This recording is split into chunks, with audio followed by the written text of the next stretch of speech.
Olá, tudo bem? Boa noite. Oi, Tiago, você já está aqui com a gente?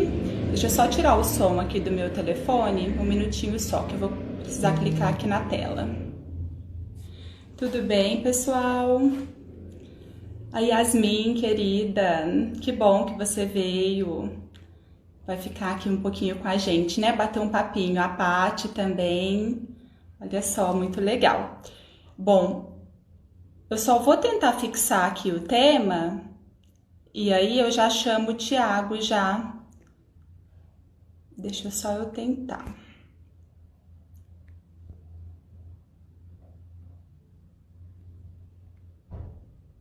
Pronto, consegui fixar. Que aí quem entrar já sabe sobre o que nós estamos falando, né?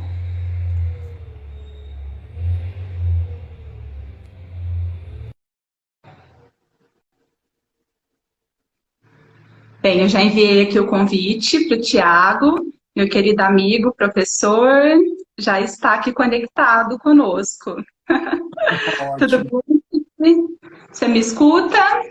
Desculpa, te escuto bem. Deixa um pouquinho para trás. Aqui Vou melhor. colocar o fone aqui para facilitar também, para não dar eco. Tem um pessoal entrando aqui para passar esse tempinho com a gente. Olha só a Carla Watanabe. Um beijo, Carla, querida. Que saudade, a Carla é de São Paulo. É mesmo? Tabelião Latte. A Carla é ótima, maravilhosa. Quero fazer uma live com você, hein, Carla? Vamos marcar? Já coloca a Carla na lista. É, o Guilherme, que bom que você está aqui com a gente também. Guilherme está no último ano agora do curso de Direito na Unesp, quase se formando. Ah, isso é bom, Aí. né? Chegar no último ano é ótimo. Então, que trajetória, né? A gente tem que Pois é, travar aí um professor, caminho árduo. já tenho já 10 anos de formado. Basicamente são 10 anos. Acho que você também, né? Sim, eu me formei em 2010, então, só que, na verdade, eu terminei em 2010, né? Então, Ah, quer eu dizer que terminei em esse ano, 2009. no final do ano, eu completo 10 anos de formada também, Ah, Ti. que legal. Eu Você terminei é de em uma 2009. turma anterior, então, Isso, né? eu Entrou um colei ano antes. no comecinho de 2010. Então eu já tenho 10 anos já. Ai, olha só, que maravilha, muito bom. Olha só, tem o Vitor aqui também, que também foi meu aluno lá na Unesp, maravilhoso, Vitor Xavier, um beijo. Ah, alguns Tem dos que estão bastante aqui eu conheço gente. também. É, são seus alunos? Tem alguns alunos, tem alguns amigos, tem uma pessoa. Eu lembro de um pessoal da Unesp também. Que É legal. verdade. O Tiago deu aula lá também, fez estágio de docência por 10 anos lá, fez estágio de docência Por até depois de 50 terminar o anos. mestrado, né? Eu dei todos os estágios de docências possíveis. Foi isso mesmo. Ai, mas que bom, Ti. Fico muito feliz em poder partilhar aqui essa live com você, né? A oportunidade, né, de estar com você, de revê-lo, é muito boa. E ainda mais para a gente falar, né, de um tema que para nós é um tema que nos agrada muito, um tema tão leve. E é um dos propósitos, né, que nós temos é realmente esse, de falar sobre a vida acadêmica, de transmitir, né, tudo que nós vivenciamos até aqui e dessa maneira poder partilhar com pessoas que têm os mesmos interesses que os nossos, que talvez tenham estejam vivenciando as mesmas dificuldades que nós vivenciamos, né, lá no passado e até hoje. Então, eu estou muito feliz, viu? Muito obrigada mesmo. Olha só, o Vitor falou que teve aula com você. Sim, Ó, o sim. Thiago nos Ele deu mesmo. aula de internacional. Isso Foi mesmo. isso mesmo. Bom, Pois é. queria te agradecer pelo convite. Não tinha ideia melhor que poderia só ter vindo realmente de você, da gente partilhar de uma coisa que a gente já conversa há bastante tempo, né? Acho que é uma troca Sim. constante de áudios no WhatsApp, de e-mails, de angústias pessoais, sobre essa trajetória acadêmica. Então, eu fico bastante feliz de fazer parte desse projeto que você começou. É o mérito todo seu. É Ah, muito bom estar imagina. partilhando disso, porque exatamente é contar para as pessoas, talvez, o que acontece, né? O que é a trajetória acadêmica. Eu sei que muitos que talvez estejam vendo a gente, ou também você deve ter amigos próximos, colegas até, que acham que a gente vive publicando 1000 artigos todos os dias, trabalhando sem Sim, fim, e que a gente vive postando e publicando e vivendo a academia da maneira mais feliz possível. É realmente algo muito feliz na minha vida, mas é trabalhoso, a gente já recebeu vários nãos, sim, existe rejeição, enfim, mas é um caminho muito bom, é um caminho que eu não me vejo estar fora dele mais. Eu acho que você também. A gente faz isso por amor, também. né? Por paixão. Sim, com certeza, Tia. Ai, que bom, então. E tenho certeza que o pessoal vai, olha, vai aproveitar bastante aqui a nossa live, que o nosso intuito, na verdade, é que esse bate-papo seja entre nós dois e entre os ouvintes também, né? O pessoal que está assistindo, que talvez tenha alguma dúvida sobre a área ou queira compartilhar com a gente algo que vivenciou, né? Algo que deseja muito. Então, a gente, né, deseja muito essa interação. Esse daqui é apenas um primeiro encontro, né, que nós prometemos. Então, hoje vai ser mais essa questão mesmo de apresentação, tanto nossa quanto da questão da vida acadêmica. Então, é bem amplo hoje. Na verdade, é um bate-papo super aberto. Vocês podem perguntar sobre qualquer coisa, podem comentar sobre qualquer coisa, né? E aí, nas próximas lives, a gente vai traçando mais, a gente vai delineando, né? Temas, afunilando esses temas conforme a necessidade, né, das pessoas, ou conforme né, a gente traça aí todo um cronograma para tentar abordar tudo que for possível sobre trajetória acadêmica, né? Bem, então eu vou fazer uma breve apresentação, porque eu tenho muitos conhecidos aqui, mas também tem pessoas que talvez não me conheçam, né? Que vieram pelo Tiago. Sim. Então, eu sou Eide Viges, é, eu sou doutoranda, né, em Direito Civil pela USP, sou mestra em Direito pela Unesp, em Franca, graduada em Direito pela Faculdade de Direito de Franca, então, ou seja, tenho um processo aí por cada instituição, e sou professora de Direito Civil também. Né? Aqui em Franca, nós temos um núcleo do IBDFAN Franca, que é o Instituto Brasileiro de Direito de Família, e eu sou a coordenadora, a atual coordenadora, porque as minhas pesquisas são em direito das famílias, né? Então, eu gosto muito do direito civil como um todo, mas para pesquisar mesmo, eu tenho essa paixão aí pelo direito das famílias, né? Então, sejam muito bem-vindos ao nosso bate-papo, né? Ti, se apresenta para o pessoal também, por Me favor, apresento. né? Fala um pouquinho. Isso, Com certeza. Bom, sou doutorando, né, em Direito Internacional pela USP São Paulo também, assim como você. Sou mestre em Direito também pela Unesp de Franca.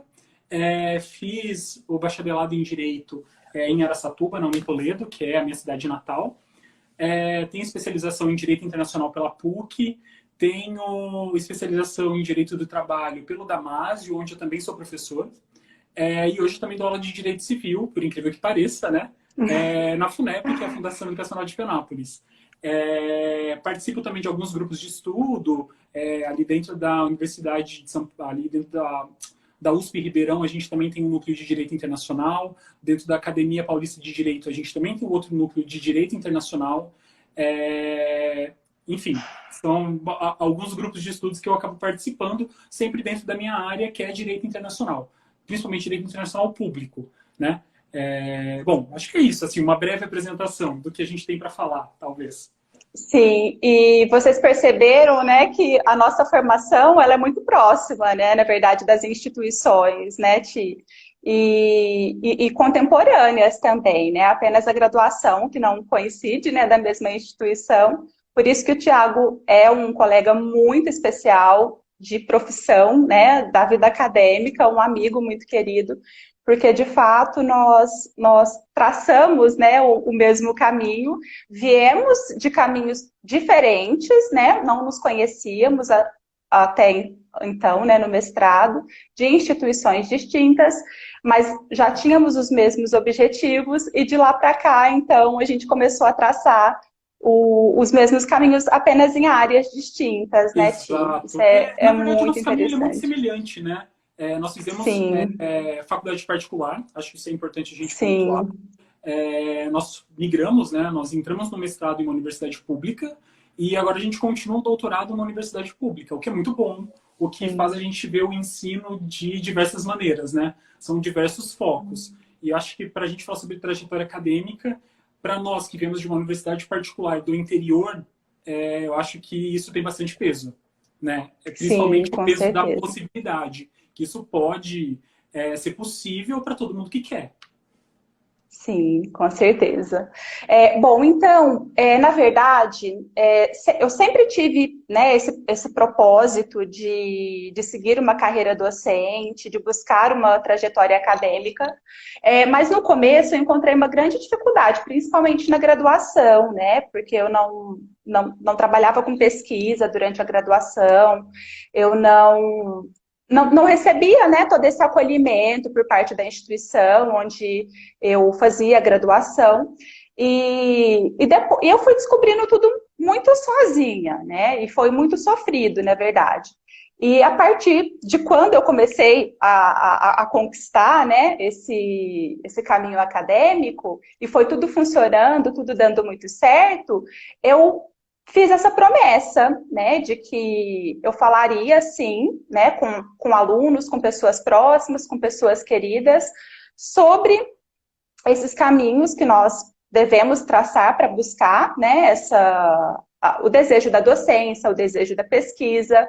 Então, é algo que sempre esteve dentro de mim, e por isso eu, né, acho que sempre que tem essa oportunidade é muito importante, seja na sala de aula, seja através de redes sociais, né, seja um bate-papo mesmo com uma pessoa que você sabe que está prestando um processo seletivo, eu tenho muito disso, né? Então, é um grande propósito que eu tenho. E também sei que é o seu. Ti, mas me fala uma coisinha, né? Só reforçando essa questão da importância, né? De falar sobre a vida acadêmica. Me fala uma coisinha, conta pra gente, desde o começo, né? Quando você se viu com essa intenção de ser professor, Sim. de fazer um mestrado. Quando que surgiu isso? Foi na graduação? Foi antes da graduação? Foi Joia. durante, né? Conta pra gente aí, que acho que o pessoal tá curioso também, para ver se eles se identificam um pouco com a sua história. Sim, bom, acho que esses dias atrás eu estava até conversando com alguns amigos e lembrei de uma coisa que é um ponto muito incomum, né? Acho que se eu for parar para pensar desde a minha época de escola, era muito comum os meus amigos ligarem em casa. Nós tínhamos prova na escola na época, segunda, terça e quinta, era uma coisa assim. E era muito rotineiro os meus amigos ligarem em casa e eu ficar resumindo toda a matéria antes da prova e tudo mais. Isso era uma confusão na minha casa, porque o telefone ficava paralisado e minha mãe queria usar, meu pai queria usar, ninguém conseguia porque eu estava lá meio que dando aula para os meus amigos. Mas naquela época eu não Uhum, sabia assim, que aquilo era dar aula, aquilo era uma vontade de dar aula. Mas hoje eu acho que acredito que sim, acho que já era um ensaio da própria vida, né? Enfim, ingressei na faculdade de Direito. Assim, talvez como você, a minha graduação na época, há 15 anos atrás, a minha faculdade não era voltada para pesquisa, em nenhum ponto. sim. Nós éramos focados para passar na OAB, para concurso, etc, etc. Mas por incrível que pareça, no meu último ano de faculdade, uma professora de Direito de Família me fez uma proposta de escrever um artigo. Naquela época se debatia muito direito de amante, né? Se o amante poderia ter direito ou não, por Sim. conta de uma decisão Até hoje. previdenciária que existiu. É, Enfim, foi a minha primeira vez escrevendo um artigo científico. Eu não tinha noção do que eu estava fazendo. Não tinha. E foi essa professora que deu um estalar assim, de dedos nas minhas ideias. Eu falei, é isso que eu gostaria de ser, é isso que eu gostaria de trabalhar todos os dias, né? Bom, enfim, durante a faculdade, a minha intenção sempre foi que chegasse logo à área de direito internacional. Enfim, por N coisas, por N motivos. Direito internacional para mim já era algo especial, porque também, quando eu era criança, adolescente, eu tinha algumas brincadeiras assim de quantos países existem no mundo, quantos países Uhum. tem em cada continente, qual é o presidente de tal lugar. Então tinha muito esse tipo de brincadeira.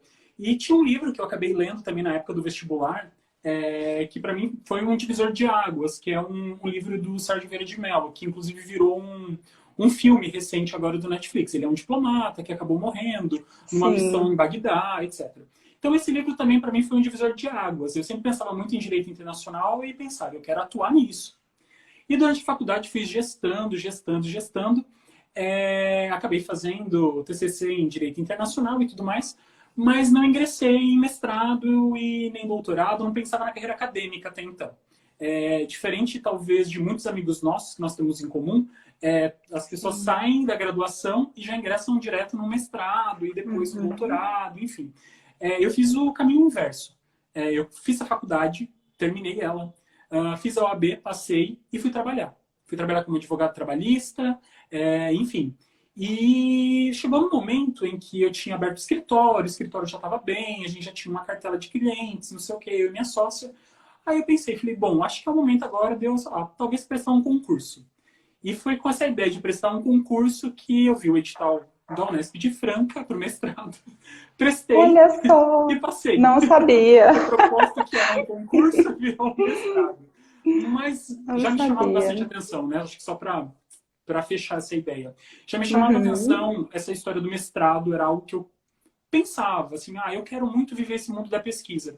Mas onde eu estava, eu não tinha muita noção que era um mestrado. Eu sabia o básico, talvez, do que as pessoas falavam. É para dar aula. E eu ficava pensando, eu quero dar aula, eu quero fazer mestrado, mas eu não tinha ideia do que era aquilo. Até o momento em que eu parei, pensei e falei, eu vou me candidatar a esse processo e eu vou entrar na área acadêmica porque eu quero realmente ser professor e, de repente, as coisas começaram a acontecer. Então, acho que, assim, definição de área era algo que eu já tinha, que era direito internacional. A pesquisa foi aberta para mim no último ano da graduação e, de repente, as coisas começaram a acontecer. Não no estalar de dedos, mas com bastante esforço e procurando. Olha Acho que só que basicamente nesse interessante. primeiro momento é isso. Eu não sabia, viu, dessa sua história que você encontrou o edital do processo seletivo do mestrado procurando o concurso. Não Para ser mais sabia. exato, olha só que interessante, né? Eu lembro que eu sempre ficava vendo os editais de mestrado, assim, nós ingressamos no mestrado em 2015, então nós fizemos a prova em Sim, 2014. E eu me foi. formei em 2010. Então, durante esses 4 anos, eu sempre ficava olhando. Vai ter um edital de mestrado em tal lugar. Acho que eu vou fazer. Mas eu ficava muito nesse achismo, né? Eu acho que eu vou fazer, acho que eu poderia fazer. Mas, enfim, tinha uma rotina do escritório, eu trabalhava no escritório, saí desse escritório, abri o meu próprio, então isso consumia muito tempo. A dinâmica também era outra, enfim. E aí, quando eu decidi, falei, bom, o escritório tá legal agora, tá bem, temos clientes, se estruturou e tudo mais, acho que chegou a hora do espaço para um concurso. E como meu propósito era usar para concurso, realmente. E aí eu falei, vou prestar um mestrado. E prestei, enquanto eu prestava concurso, lá prestei o mestrado e a minha vida foi colocar tudo agora dentro do mestrado, que foi, acho que, o que virou a chave realmente hoje, onde eu dou aula, dentro de pós-graduação, dentro da graduação, enfim. Hoje eu sou muito mais professor do que advogado, com certeza. Sim. Ai, que legal, Ti. Nossa, que história bacana, né? Então, a minha história, na verdade, ela. Aqui perguntaram por onde começar. A gente já vai dar algumas dicas já, mas assim, as nossas histórias elas se encontram, mas assim, de uma maneira oposta à sua, que você não tinha tanta essa ideia, né, do mestrado, tanto esse apego, né, o mestrado como seu primeiro objetivo, ele já era o meu, porque eu sempre quis ser professora. Então, antes mesmo de escolher a graduação, o curso da minha graduação, eu sabia que eu iria ser professora, né? Mas eu queria ser uma professora universitária. Então, não importa o curso, se eu fizesse história, geografia, ou medicina, iria ser professora. E eu sabia que eu necessitaria de uma pós-graduação em estrito sensu para poder crescer, né, na minha carreira como docente. Então, eu sabia que eu tinha que fazer isso, só que eu não sabia o caminho que eu tinha que percorrer, que é justamente isso que perguntaram agora, por onde a gente começa. Eu não sabia. Então, durante a minha graduação, como eu fiz a graduação também em uma instituição que hoje que eles estão iniciando, né, essa questão de pesquisa, valorizando um pouco mais a iniciação científica. Eu nem sabia o que era iniciação científica durante a minha graduação, não havia participado de nenhum evento, né, para apresentar um trabalho, ou para assistir pessoas apresentando o trabalho. Então, para mim era muito, muito distante aquilo. Ao mesmo tempo que era o meu sonho, era muito distante, porque eu não sabia como eu iria conseguir aquilo. E com os professores que eu tinha mais liberdade para perguntar, parecia que também eles não sabiam, sabe, passar as diretrizes, ou eles iam justamente naquele ponto que eles achavam mais difícil, ao invés de incentivar, né? Então, isso tudo também era muito difícil para mim. Para você ter uma ideia, para vocês terem uma ideia, eu moro em Franca, né? Eu não nasci em Franca, mas moro aqui desde os 7 anos de idade. E em Franca, nós temos a Unesp, que tem o mestrado, né? Que foi onde nós fizemos. Eu fui para Ribeirão, depois da minha graduação, eu fui para Ribeirão procurar mestrado na UNAERP, na USP, na Barão de Mauá, no Moura Lacerda, em tudo quanto é lugar. E não fui na Unesp, para você ter uma ideia. Não fui na Unesp perguntar como que era o processo seletivo, ou entrar nos, né, assim, por quê? Porque para mim era muito distante. Acho que, né, não sei, são coisas que a gente coloca na nossa cabeça, né?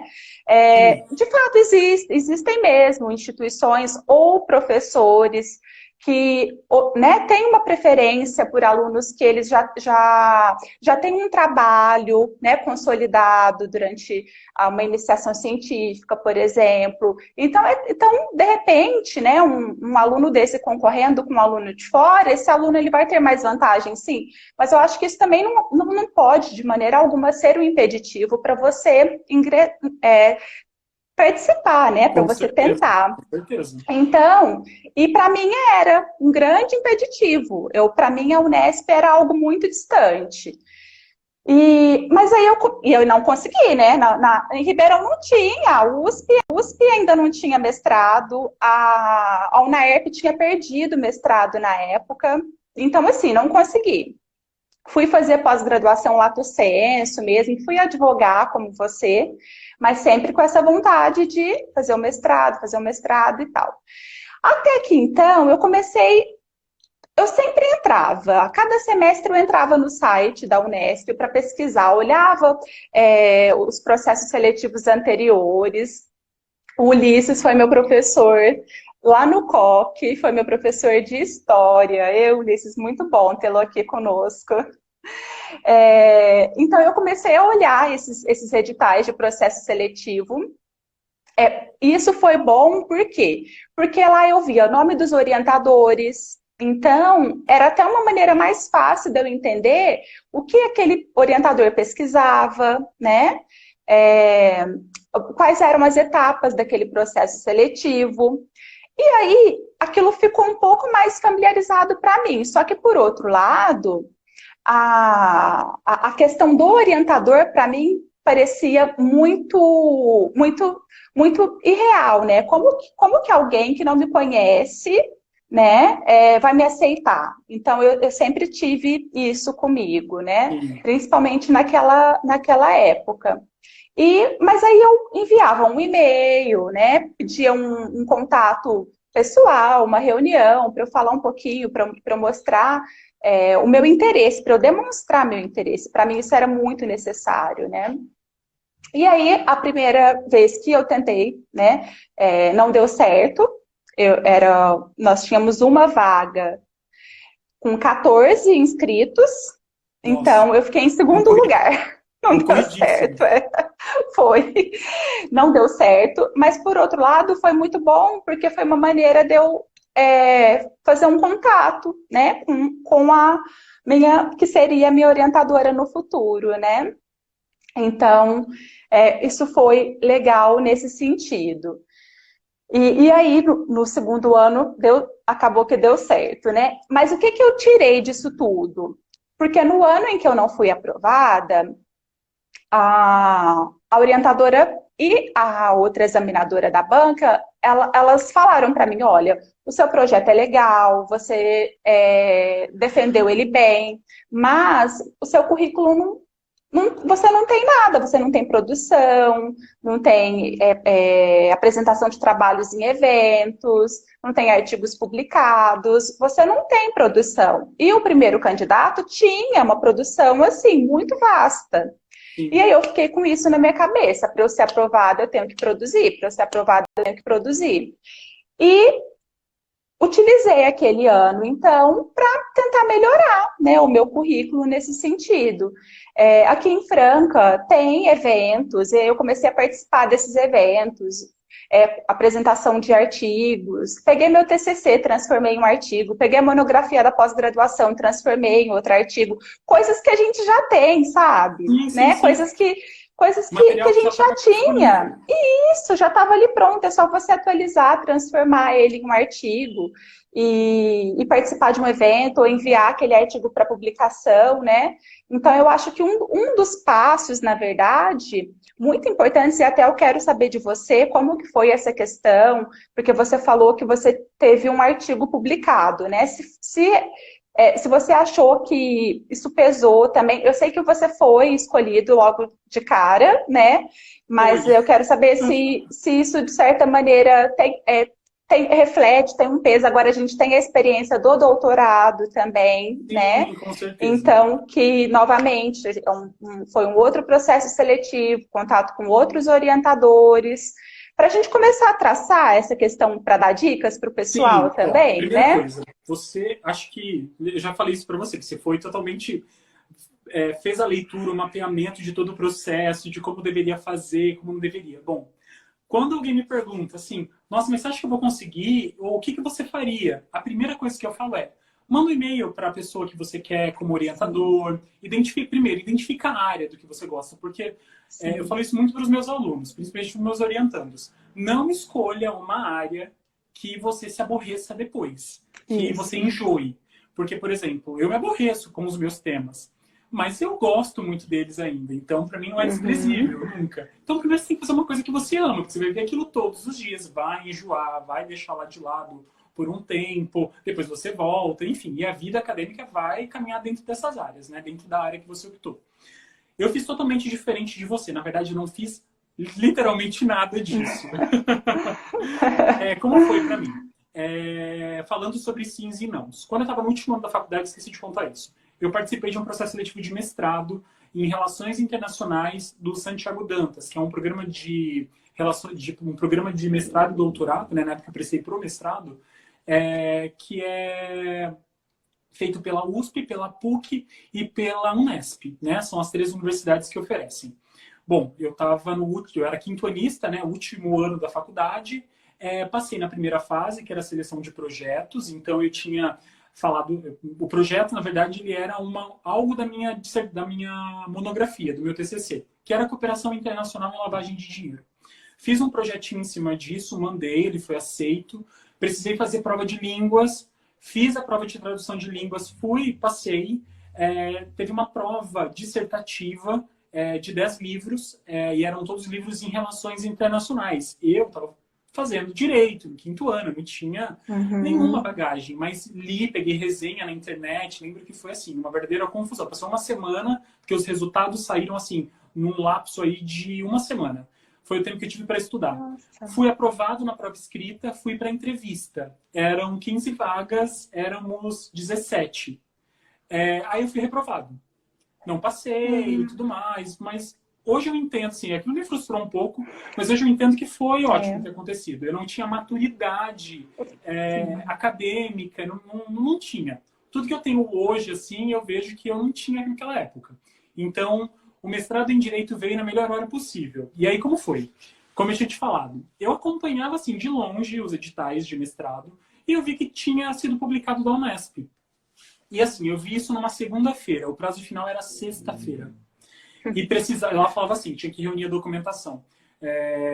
Os diplomas, RG, CPF, tal, tal, tal. E precisava apresentar um projeto.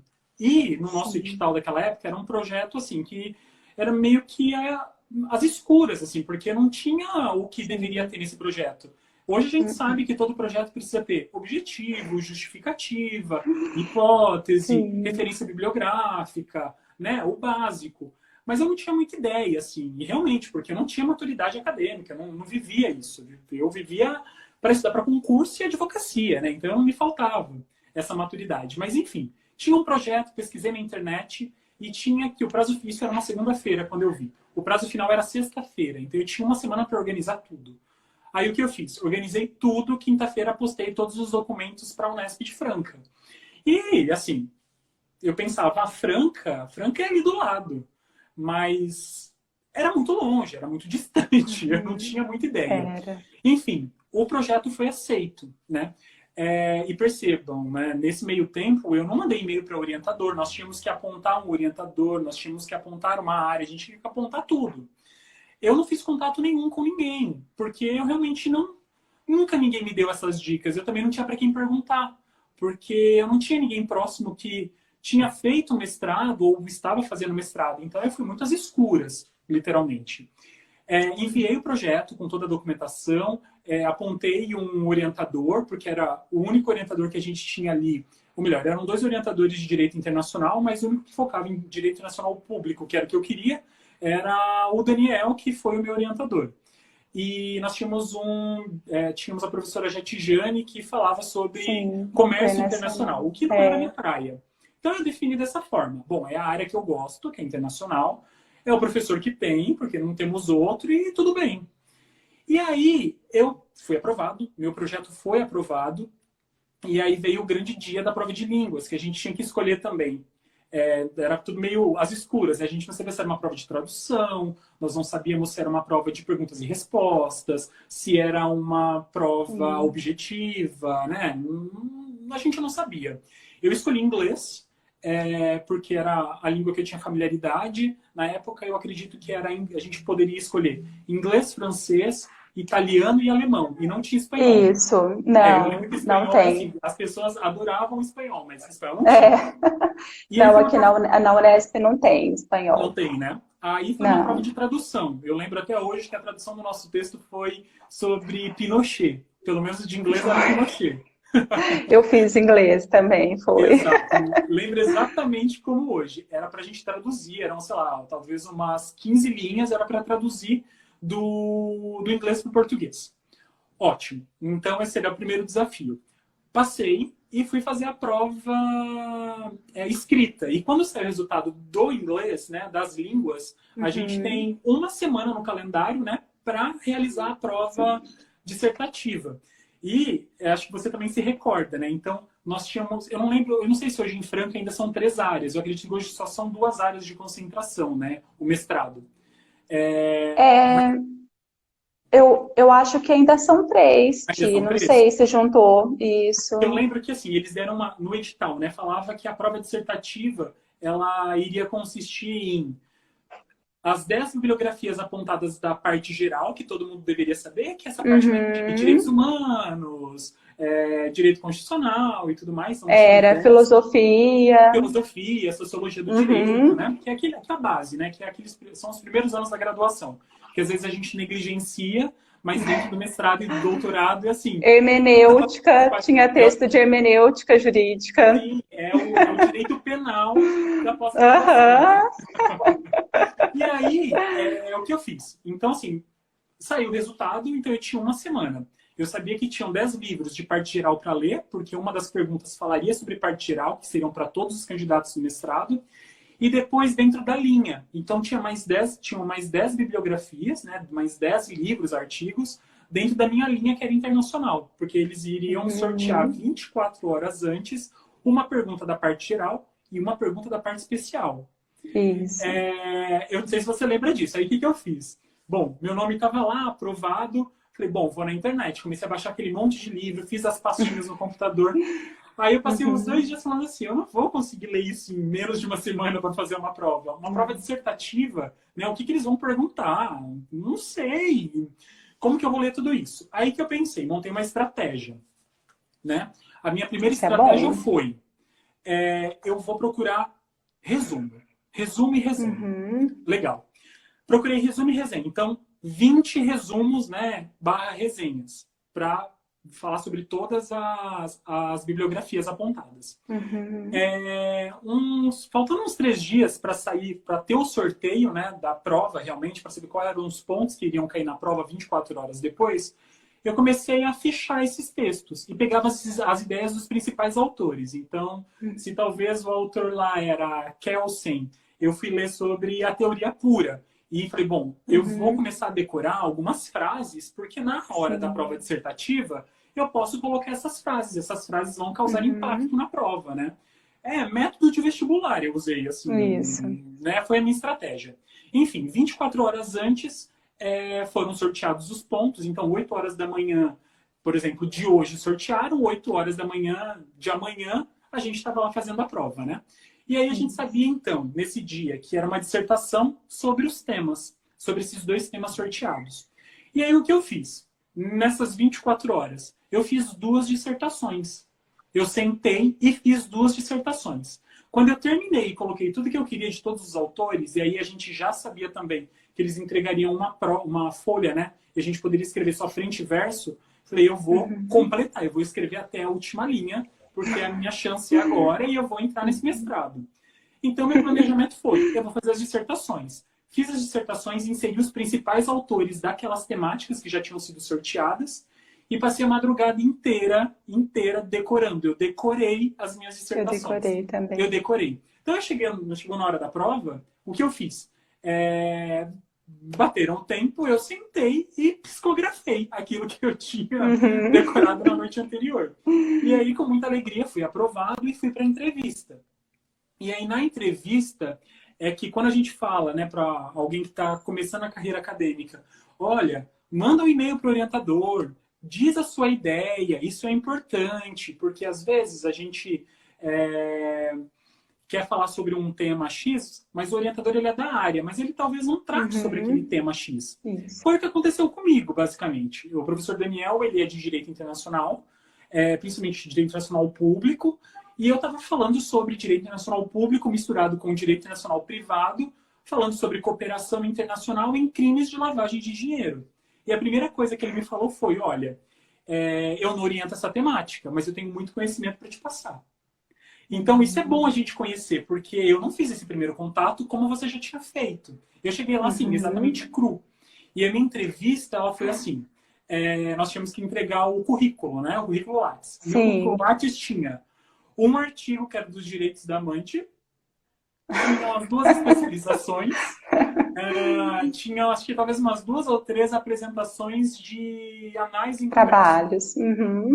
Era exatamente, só tinha isso. Era assim, era uma folha, era o meu currículo Lattes. Enquanto, né, de outros candidatos, eram folhas e folhas e folhas. E folhas. Assim, né? Então, em currículo, eu não tinha um currículo, assim, cheio de artigos e tudo mais. Mas, na minha banca, eu senti que minha banca foi muito justa. De várias bancas que eu escuto as pessoas que eu já presenciei. A minha foi muito justa, ela foi muito honesta. Eu lembro que a primeira coisa que minha banca perguntou foi para eu me apresentar. Aí eu me apresentei, disse o que eu fazia e tudo mais. Aí eu lembro que até o professor Daniel, na época, virou para mim e falou assim, olha, eu estou com o seu trabalho aqui, a gente não vai falar dos pontos positivos do seu trabalho, até porque ele já foi aprovado. O seu projeto está apto a ser desenvolvido dentro de um programa de mestrado. Eu quero falar sobre 3 pontos negativos. Eu quero falar por que você não colocou, lembra até hoje, por que você não falou sobre ONU, por que você não falou sobre Brasil e por que você não fala sobre os organismos interregionais? Nossa. Então, assim, eu achei justo, porque exatamente, ele queria saber o porquê que eu não coloquei. E nessa hora, o que eu pensei, né? Falei, bom, primeiro, eu não quero que vocês... Falei para a banca, né? Eu prefiro que vocês não entendam isso como falta de desconhecimento, porque eu desenvolvi 2 dissertações, uma monografia de graduação e uma monografia de especialização sobre essas temáticas. Eu só não coloquei porque eu achei que não era pertinente colocar num projeto, mas sobre a ONU, eu sei isso, sobre as organizações intergovernamentais, tal coisa, e discorri, falei, defendi, sobre Brasil. Aí fui falar sobre a lei de lavagem de dinheiro, etc, etc. Mas esse preparo todo foi assim, eu não sabia o que esperar. Aconteceu. É. E aí depois veio uma segunda parte da avaliação. Tanto minha banca durou aí talvez 1h30, eu acho. A minha banca de entrevista, né? Minha entrevista. Ele me perguntou pessoalmente o que eu gostaria de um mestrado. Por que eu gostaria de fazer um mestrado? Uhum. E eu lembro ainda que a banca até colocou assim, se for para colocar um diploma na parede, seria interessante você não aceitar a vaga, se caso você vier a passar. E eu achei isso justíssimo. Porque ainda, eu lembro que o professor Daniel ainda virou para mim e falou assim, olha, eu gosto muito de formar professores. Uhum. E foi nessa hora que eu falei, é isso que eu quero. E foi o que eu falei assim, eu quero ser professor. E o único meio que eu tenho é aqui. Então eu quero estar aqui dentro, eu quero viver isso, eu preciso dessa oportunidade. E aí, assim, foi o que aconteceu, aí veio a aprovação. Mas pensando assim, sobre por onde começar, precisa ter um currículo extenso? Não necessariamente. Não. Seria bom fazer um contato com o orientador antes? Acho que é interessante. Eu fico me acho. colocando hoje assim, como professor, né, a gente ocupa esse espaço. Então, se o aluno vem e me procura e ele está interessado na vaga, eu já percebo que ele tem comprometimento. Ele vai ter dedicação, então ele está batalhando por aquela vaga. Ele vai competir como todos, no mesmo pé de igualdade. Mas eu já sei que, na hora que eu entregar o trabalho para ele, ele vai ter um desempenho assim, de querer aprender, de querer viver aquilo. Então, acho que não tem nada mais grandioso para um professor do que isso, a gente poder ensinar e o aluno querer aprender. E eu lembro que naquele momento eu queria muito aprender. Então, eu deixei muito claro que eu gostaria de aprender. Que talvez eu não pudesse ter um currículo como gostariam, né? Até porque, por exemplo, muitos dos candidatos que prestaram, que nós conhecemos que não passaram, e até os que passaram, tinham currículos enormes. Né? Então, eu acredito que, assim, não é só currículo. Eu acho que talvez conversar com os professores, ter esse acesso à academia, visitar as aulas dos professores, visitar uma aula de mestrado, eu acho que é imprescindível. Eu acho que isso fala muito para a gente poder ter ideia de como é. Né? Mas eu não sei como foi para você, assim, como foi a trajetória para você, as fases, assim, ponto a ponto, a sua estratégia? Então, na verdade, depois, né, eu procurei traçar a minha estratégia para fazer o currículo, né, porque para mim eu senti muito esse peso do currículo. E aí, só para começar a elencar essa questão das dicas mesmo para o pessoal, que tem gente que está ansioso aí já. E aí eu já volto para essa questão do meu currículo. Eu escrevi aqui, eu pincelei aqui, só para dar uma sequência, né? Então, eu acho que... E tudo que você já falou, na verdade. A primeira dica realmente é essa questão do tema, né? Porque é difícil encontrar um tema, não é fácil. Não, a área é fácil. Por exemplo, eu sabia que eu queria pesquisar direito de família. Você sabia que você queria pesquisar direito internacional, né? O Adriano, que acabou de entrar aqui, ele sabia que ele queria pesquisar direito do trabalho. Mas o tema é muito difícil.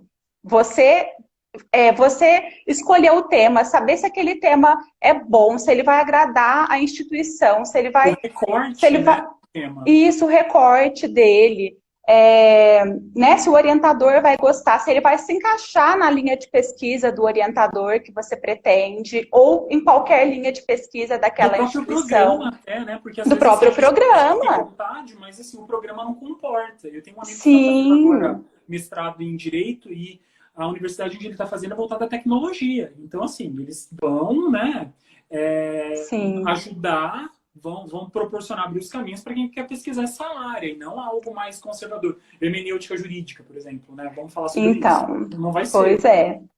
Então, eu acho que o tema tem que ser muito bem pensado e sempre que algum aluno me procura e fala, né, me auxilia na escolha de algum tema, na verdade, eu pergunto qual é a área que o aluno gosta e forneço muito material para o aluno, para o aluno ler. Eu acho que o tema a gente vai descobrir através da nossa leitura. Olha, vou A fazer até um gente... parênteses aqui, porque você falou algo essencial.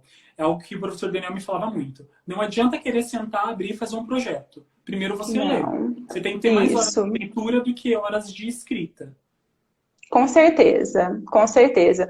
Porque você vai descobrir, às vezes, você tem uma ideia, e aí conforme a sua leitura ou a sua ideia, ela, né, fica mais consolidada, ou você muda o caminho, você muda o recorte.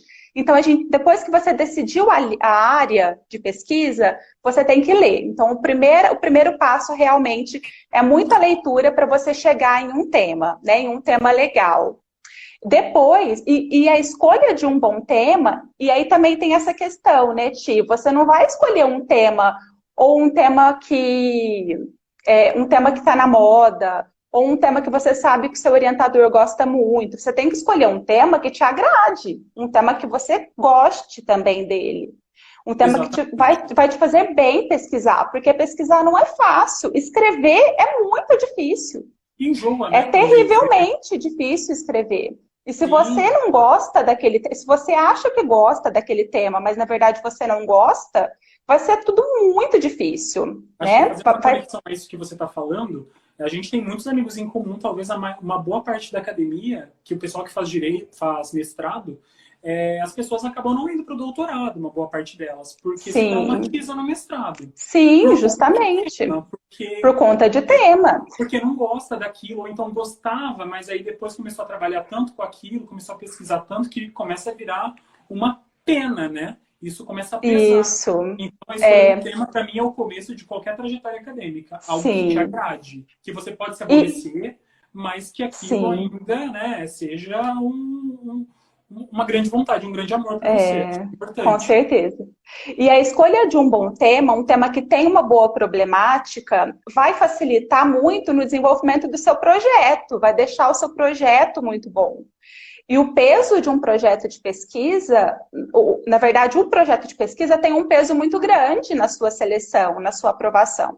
Por quê? Na verdade, isso varia muito entre os programas, né, Ti? Mas, por exemplo, aqui na Unesp, a primeira etapa do processo seletivo é você apresentar o projeto. Então, ou Exato. seja, se o seu projeto não está legal, se ele não atinge a média 7, você já não vai para a segunda parte, você já não vai para a segunda prova, você já é eliminado. Lá na USP não, na USP é a última etapa, É a né? última O etapa. projeto. Mas é até Então, interessante ter assim, um projeto bem recortado, como você está colocando, porque eu vi que tinha uma pergunta assim, se eu tive bolsa. Eu fui bolsista, você também foi bolsista, né? Mas sim, pelo menos, dentro do programa da Unesp, nós somos bolsistas CAPES. Só que para a gente pedir isso. CAPES, a gente precisava pedir FAPESP. Então você passou por esse Uhum, ponto. Então eu tive também. que refazer o meu projeto, deixar ele muito mais recortado, deixar o tema assim perfeito, bem disposto, aquele viés de recorte. E eu lembro que quando saiu a minha resposta da FAPESP, que foi negada, eles elogiaram o tema e falaram sobre os recortes e Uhum. tudo mais, justificaram que não Ai, teria que condições. bacana. Mas aí a gente percebe que até para conseguir bolsa, consequentemente dentro de um programa de pós-graduação, escolher o tema e ter esse recorte que você está dizendo, Sim. ele é imprescindível, é muito importante. É É domínio, muito né? importante. Outro ponto que eu elenco, assim, e isso é uma coisa minha, e assim, eu não consigo não considerar isso como essencial. Você não teve esse olhar no começo, mas agora você acabou confirmando que você tem, sim, que é esse contato prévio com o orientador. E Com é um certeza. contato assim, eu não preciso ser amiga do orientador, né? Exato, Eu, não vai eu ganhar uma preciso vaga, não é nada isso, disso. eu preciso fazer um contato, seja um contato pessoal, ir até a instituição em um dia que eu sei que o professor leciona, assistir uma aula dele, ou enviar um e-mail, simplesmente enviar um e-mail, relatar quem eu sou, falar um pouquinho sobre as minhas pretensões, né? Então, todas as vezes que eu fiz isso, eu fiquei mais tranquila.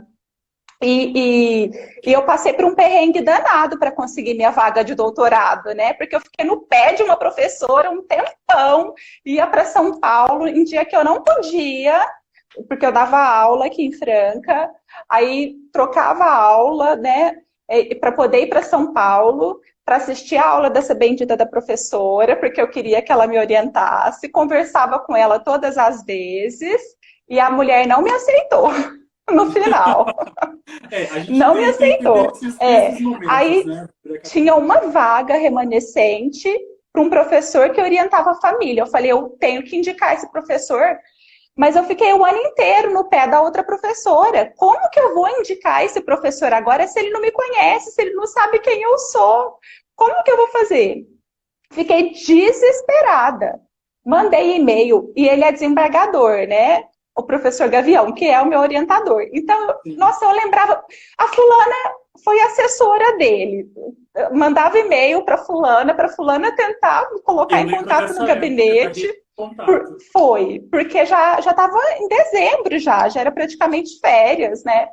E ele me atendeu. Isso foi bom, porque ele me atendeu. Eu fui para o tribunal para ele me entrevistar. Nossa, mas eu lavei minha alma na frente dele. Eu falei assim, gente, não importa o que ele vai pensar de mim, mas eu tenho que sair dessa sala assim, leve. Se eu não conseguir a vaga, não foi por falta de tentativa. Então, eu acho que esse contato com o orientador entra nisso. É Eu tenho que imprescindível, apostar imprescindível. naquilo. Eu tenho que apostar. Da mesma maneira que eu tenho que fazer um projeto muito bom, bacana, e se eu precisar pedir ajuda para elaborar esse projeto, eu tenho que pedir. Porque não é fácil fazer um projeto sozinho, não é fácil. Então, eu acho que essa questão do contato com o orientador entra justamente aí. Eu tenho que apostar tudo e eu tenho que entrar em contato com ele, porque se eu não entrar e ele não me aceitar, eu vou ficar com peso na Com certeza. consciência. Acabei de ler, alguém escreveu assim, né? Foi até a Larissa, que às vezes dá vergonha. E realmente, eu Dá, percebo dá. que assim, a vida acadêmica me fez perder essa vergonha. Assim, eu ainda tenho vários momentos que eu fico meio assim, constrangido de será que eu vou conversar? Será que eu não vou? Mas eu admiro muito. Nós temos uma amiga em comum que é a Ana Cristina, né? Que é a Aninha. Uhum. E ela sempre faz esse tipo de contato e eu admiro muito isso. Todas as palestras que tem, todas as vezes que a gente ia em lugares juntos, assim, onde tinham palestras, congressos, chegava no final, se ela gostou daquela palestra, ela ia e conversava com o palestrante. Olha E só, que hoje, bacana. quando eu vou dar palestra ou quando eu vou dar aula em alguma outra instituição que me convidam e os alunos vêm, eu fico pensando, eu deveria ter feito isso muitas vezes. Porque a gente gosta, não é? A gente gosta que eles Exato. venham, né? Ô, Ti, E e eu também tinha essa, tinha muito, ainda tenho, né, um pouco disso, desse receio de chegar. Aí tem vergonha, quem foi que falou que tem vergonha? Às ela vezes a Larissa. Larissa envia por e-mail. Envia um e-mail. O e-mail não tem por que você ter vergonha. Lá você vai escrever, ninguém está olhando para você. O orientador só vai saber que pelo seu nome. Então, envia tudo por e-mail, né? Aí, se ele quiser ser, assim, a gente não tem controle que a outra pessoa vai falar. Ele tanto pode querer marcar uma reunião com você, quanto ele vai falar, olha, fulano, por favor, não me procure, né? O nosso contato vai ser só no dia da entrevista, porque tem professores que, infelizmente, fazem assim. E isso também, esse contato que eu falei que eu tive 1 ano de contato com a professora, essa professora, ela tem uma fama de tão, assim, carrancuda e brava que eu rezava antes de conversar com ela. Rezava todas as vezes, é verdade, não é mentira. Mas a gente tem que ir, eu acho que isso é muito importante. E outro ponto, Ti, que eu acho muito importante, que você não elencou como um dos principais, eu acho que de fato não é um dos principais, mas a gente também não pode desconsiderar, não pode descuidar, que é realmente cuidar do nosso currículo. Para quem com pretende certeza. essa carreira acadêmica, é claro que, por exemplo, um aluno de graduação, ele não vai ter um currículo Lattes, né, tão assim robusto, principalmente se ele não fez iniciação científica, se ele não teve essa oportunidade. Com Mas a certeza. todo momento a gente tem oportunidades. Tem um professor que a gente tem contato maior, como é o seu caso, né? De muitos alunos que têm um contato com você. Então, se o aluno chega e conta isso para você, você vai fazer de tudo para ajudar esse aluno a escrever um texto, para enviar para um congresso, para fazer uma apresentação, né? Com certeza. E das isso que você falou sobre o currículo é tão importante que, assim, meu currículo era bem pobre, exatamente, sabe? Ele era bem escasso. Mas quando eu recebi a negação da bolsa da FAPESP, mas conseguia a CAPES, uma das coisas que colocaram, além da falta É de dinheiro na currículo. FAPESP, era Sim. currículo, que É. faltava olha só, eu lembro que o avaliador escreveu assim, faltava eu debater em bons congressos o meu tema, que era um tema muito Então. bom. A partir daquele, eu lembro até hoje, isso foi, eu recebi a notícia em maio, junho. Eu lembro que aquele dia eu falei, bom, eu vou fazer currículo. E foi aí que eu comecei a procurar congresso, procurar É, evento, revista, e aí eu comecei a ter currículo. sim. Hoje eu tenho um currículo que eu mesmo admiro ele. Se Eu falo, olha, eu orgulha, fui com concluído com certeza. orgulho. Com certeza. Para mim fala muito sobre a minha história. Eu lembro de cada um deles. Mas é Sim, imprescindível. então. É, Imprescindível. com certeza. Então, procurem pessoas próximas a vocês, professores próximos, pessoas, ou nos procurem por direct, né? Que seja. A gente pode indicar revistas, revistas um pouco mais fáceis para a gente publicar no começo, né? Com certeza. Depois, é claro que a gente começa a peneirar as revistas para a gente publicar, porque essas revistas, elas são avaliadas, elas têm um status, então a qualificação dela, ela tem um peso maior, ela recebe uma nota maior para o nosso, né, para a gente concorrer a uma bolsa, por exemplo, para a gente participar de um concurso. Mas eu acho que não interessa, a gente pode publicar, inclusive, em uma revista que não é avaliada pela CAPES, é melhor do que não publicar nada. Eu Exatamente. A penso gente não assim, tema, para o né? começo, isso. E o outro ponto, Ti, que eu acho muito importante, é a questão dos processos seletivos, né? Cada instituição aplica um processo seletivo diferente. Então, eu posso prestar mestrado na Unesp, na USP Ribeirão, na USP São Paulo, na PUC, na UNAEP. Por quê? Porque eu posso prestar em uma faculdade particular e depois pleitear uma bolsa? Você também pode. Não é porque é uma faculdade particular que você não vai prestar lá, porque nesse momento você não pode pagar a mensalidade, mas você pode pleitear bolsa também. Mas cada instituição tem um processo seletivo distinto, então procurem os editais, vejam quais são as etapas. Por exemplo, todas as instituições exigem prova de línguas. Então, se eu não tenho, se eu não sou, se o meu inglês não é muito bom, se o meu italiano não é muito bom, eu já posso começar a me preparar, né, para essas línguas Uma forma agora. Não rapidinha de vou se deixar preparar. para me preparar no dia da prova. Não dá. Acho que para línguas, uma coisa que funciona muito, para quem não tem muita familiaridade, talvez não tenha a proficiência, né? Existe no Google, se digitar 1.000 palavras mais faladas em inglês, 1.000 palavras mais faladas em francês. Então, Gente, se pegar uma semana e ler isso daí, dá para traduzir. A prova de olha tradução, pelo só. menos, funciona. Então, pois é, então são dicas de uma dica quem de já passou por desespero. processos seletivos, né? Eu acho isso muito importante. Bom, hoje então, Tia, a gente fica praticamente por aqui. Eu acho que a gente conseguiu dar algumas dicas para o pessoal, né? Editais abertos. O edital da USP de São Paulo está aberto agora, as inscrições já vão começar.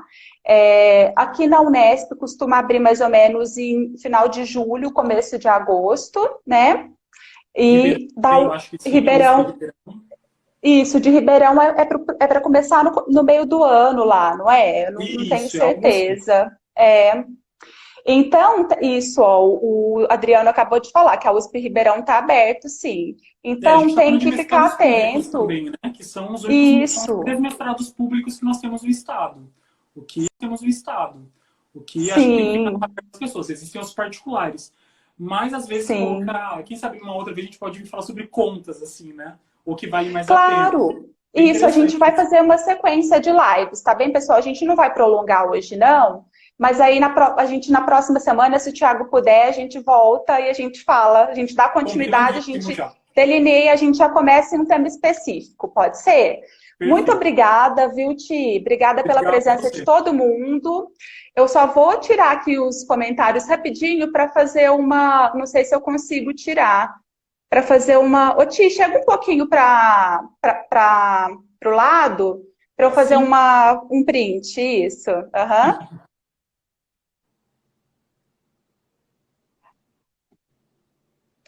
ficou ótimo. Pronto. Acho que vai cair agora, viu? Que já vai dar o nosso tempo. Obrigada, Ti, mais uma vez. Obrigada ao pessoal que ficou com a Imagina, eu que agradeço. gente. Obrigado a Quem todo mundo. tiver Foi ótimo. dúvida urgente, pode mandar por direct, mas a gente volta nas próximas semanas para continuar esse tema, então, né? Que ótimo, muito bom. Obrigado pelo convite. Obrigada, viu? Um beijo para vocês. Tchau, tchau. Tchau.